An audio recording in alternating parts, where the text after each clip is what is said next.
Hi, my name is Molly Russ, and the country I chose is Mexico. I chose Mexico because I lived there until I was about 4 years old, but I don't remember it well. This was an opportunity to explore and learn more about Mexican culture. While we know it as simply Mexico, Mexico's true name is Estados Unidos Mexicanos, or the United States of Mexico.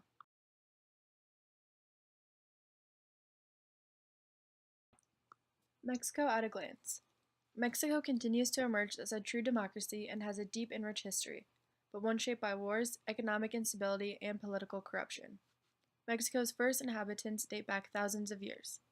Mexico was conquered by Spain in the 1500s and was under colonial rule for 3 centuries. Today, Mexico has just over 130 million people, is the 10th most populated country in the world, and has the world's largest population of Spanish speakers, almost 3 times as many as Spain. Mexico is a federal republic with Mexico City as the capital. Mexico City inhabitants are known as Chilangos, and there are more than 20 million people in the crowded Mexico City. The country is still 85% Roman Catholic, dating back to the Spanish rule. Mexico tends to be a hierarchical society and generally has a complicated love-hate relationship with the US.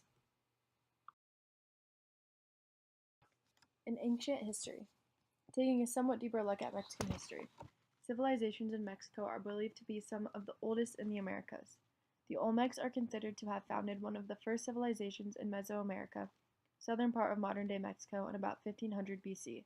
This was followed by multiple civilizations. Two of the best known are the Maya and Aztecs, both of which are credited with very sophisticated written language, mathematics, agriculture, and architecture. Two of the 8 largest pyramids in the world are in Mexico. The Aztecs built their capital in what is now modern-day Mexico City. The Spanish settler Cortes led the Spanish defeat of the Aztecs in 1521, building the New Spain capital on the Aztec ruins. This led to 3 centuries of colonial rule in Mexico.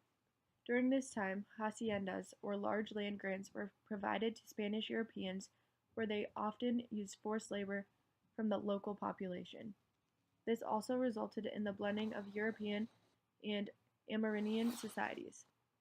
In the mid-1800s, in the Mexican-American War, which began as a border dispute in Texas, the U.S. took roughly half of Mexico's territory, essentially Texas, New Mexico, and California, paying $15 million for damages.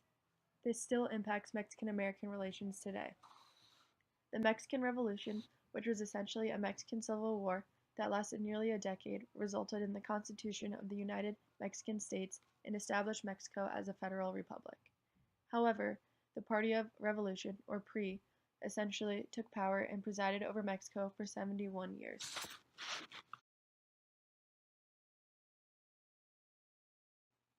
Population. Today, Mexico has just over 130 million people and is the 10th most populous country in the world. Overall, the population is relatively young, predominantly Roman Catholic, and resides in urban centers where there are better job opportunities. A key issue in Mexico is the large discrepancy between the wealthy and the poor. The top 1% own 50% of the wealth in Mexico, while about half the population lives in poverty. The ethnic makeup in Mexico has been largely influenced by the blending of the indigenous Amerindian with Spanish European settlers. 62% of the population is Mestizo or of mixed European and Amerindian descent.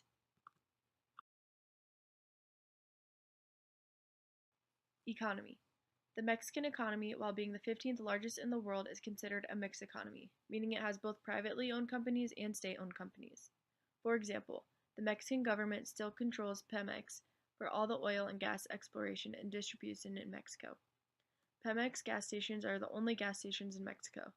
The Mexican peso is worth about a US nickel, or 20 pesos equal a US dollar. The economy largely grows through free trade agreements and export arrangements with other countries. The Mexican economy faces several challenges, including the income gap, the fact that the government gets 40% of its revenues from oil, and the strong reliance on exports to the US. About 80% of Mexican exports go to the US. This means Mexico's economy is highly dependent on the strength of the US. If the US economy catches a cold, Mexico catches pneumonia. Government of Mexico. The Mexican Revolution, or Mexican Civil War, which began in 1910, resulted in the establishment of Mexico as a federal republic through the Constitution of United Mexican States enacted in 1917. Therefore, Mexico is a federal republic just like the United States. There are 3 branches of government: the judicial branch, or the courts, the legislative branch, the Senate, and the executive branch, headed by the president. While there are multiple political parties in Mexico, the PRI, or the Party of the Revolution, dominated Mexican politics for over 70 years.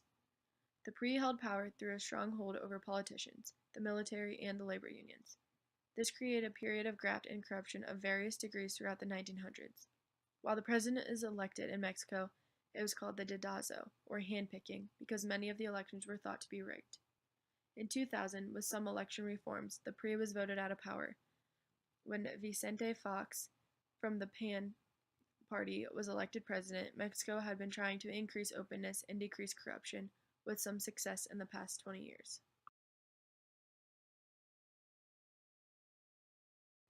Cultural keys.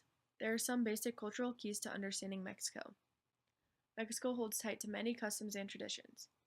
Family is a very important element in Mexican society. Many adhere to traditional family roles. Family and extended family have provided stability in unstable times. Language in Mexico is not always direct. A Mexican may talk around a point or be more indirect than other cultures. This is an attempt to avoid disrespecting someone in public.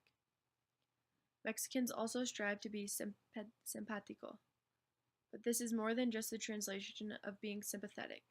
A Mexican will often try to truly understand another's plight in life and be loyal, trustworthy, and supportive. This desire to be simpático is rooted in the Amerindian history and ongoing struggle with social, economic, and political discrimination.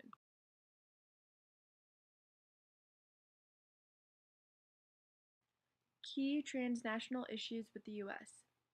Mexico has several transnational issues, mostly with the U.S.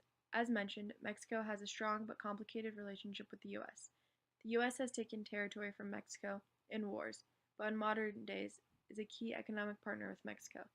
In addition, the northern border of Mexico is the second largest land border between countries.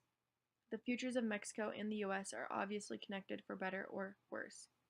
Key issues are drugs and the violence caused by drugs. The U.S. appetite for illegal drugs has created a drug trafficking and violence problem in Mexico that is very difficult to keep under control, much less solve. U.S. and Mexico are constantly challenged by this very difficult problem.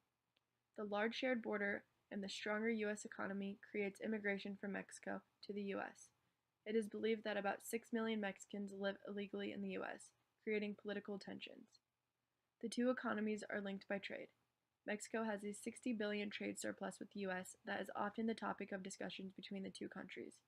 Free trade agreements have recently been renewed.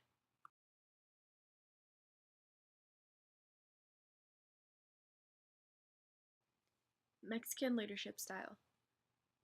Leadership in Mexico is often driven by hierarchy, loyalty, and a sense of order.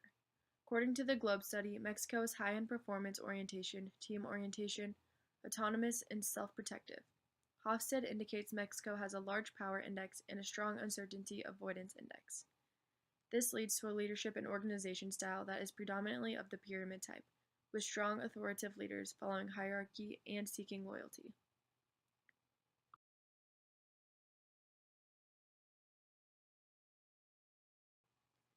Thanks for paying attention, and I hope you enjoyed a quick glimpse into Mexico.